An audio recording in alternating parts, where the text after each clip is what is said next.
Welcome to back smarts family video. আসসালামু আলাইকুম। আশা করি আপনারা সবাই ভালো আছেন। আজ আমি আপনাদের সাথে শেয়ার করব শিং মাছ দিয়ে সবজির রেসিপি। আশা করছি আপনাদের এই রেসিপি ভালো লাগবে। শিং মাছের প্রচুর পরিমাণে ভিটামিন আছে, বিশেষ করে যারা দুর্বল, শরীরের রক্ত কম, তারা যদি নিয়মিত এই শিং মাছ এর তরকারি খায় তাহলে তাদের রক্ত ঘাটতি কমে যায় আর শরীর সুস্থ হয়ে যায়।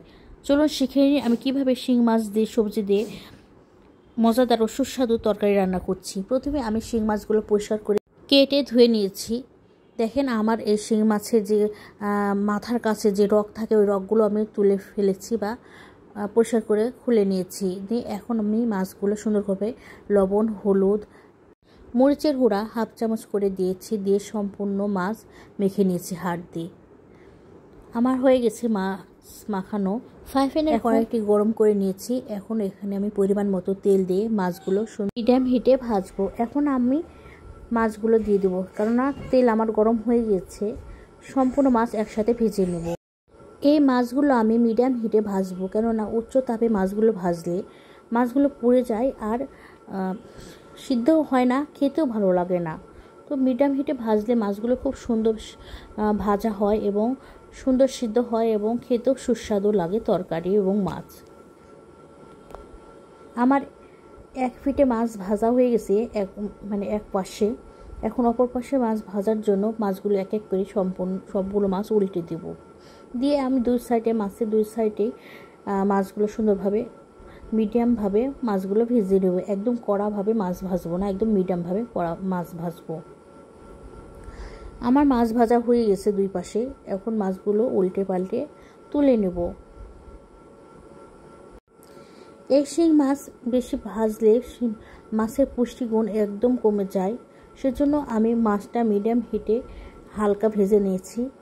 আর এখানে পরিমাণ মতো তেল দিয়ে আলুগুলো লবণ ও হলুদ দিয়ে ভেজে নেব। এখানে হাফ চামচ লবণ এবং হাফ চামচ পরিমাণ হলুদ দিয়ে এই আলুগুলো ভেজে নেব।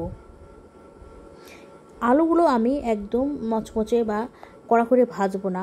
এই আলুটাও আমি হালকা ভেজে তুলে নেব।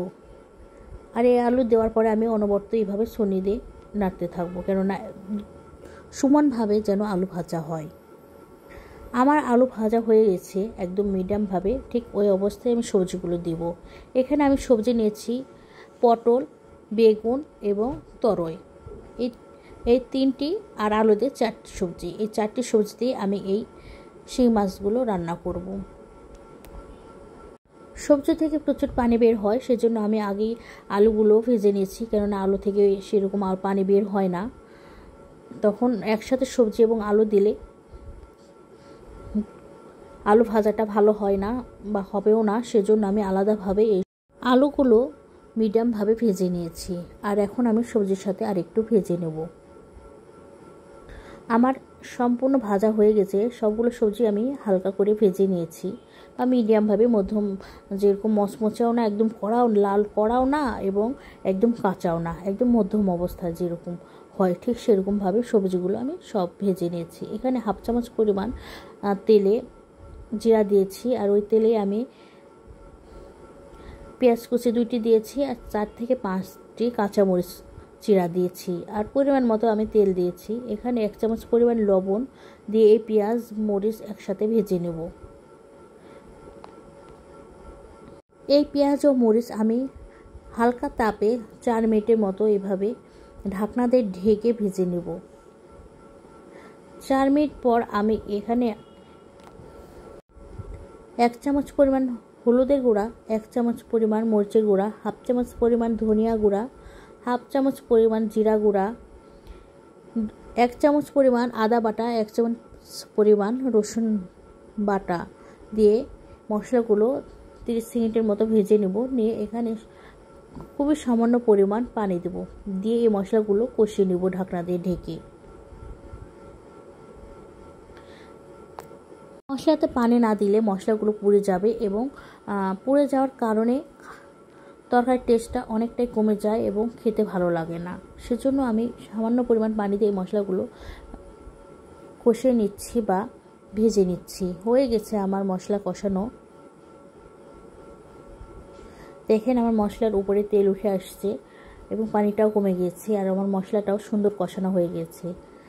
এখন এখানে ভেজে রাখা সেই সবজিগুলো এই মশলার মধ্যে দিয়ে দেব।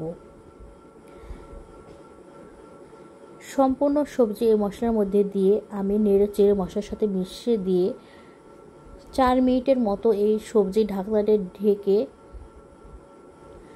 রান্না করব বা মশলার সাথে কষিয়ে নেব। আমার রান্নাগুলো আপনাদের ভালো লাগলে আমার ইউটিউব চ্যানেল সাবস্ক্রাইব করবেন আর বেল বাটনটি অন করে রাখবেন। আর পরবর্তী যেগুলো ভিডিও দিব সেগুলো ভিডিও আপনারা দেখতে পাবেন আমার চ্যানেলটি সাবস্ক্রাইব করে থাকলে। আর আমার ফেসবুক পেজ স্মার্ট শ্যামলী কিচেনে আপনারা ফলো করবেন। আর আমার চ্যানেল ইউটিউব চ্যানেল এবং ফেসবুক পেজে লাইক করবেন, কমেন্ট করবেন, শেয়ার করবেন এবং আমার পরবর্তী ভিডিওগুলো আপনারা দেখবেন। আমার মশলা কষানো হয়ে গেছে। এখানে আমি 2 কাপ পরিমাণ পানি দিয়ে এই সবজিগুলো মিডিয়াম হিটে রান্না করে নেব।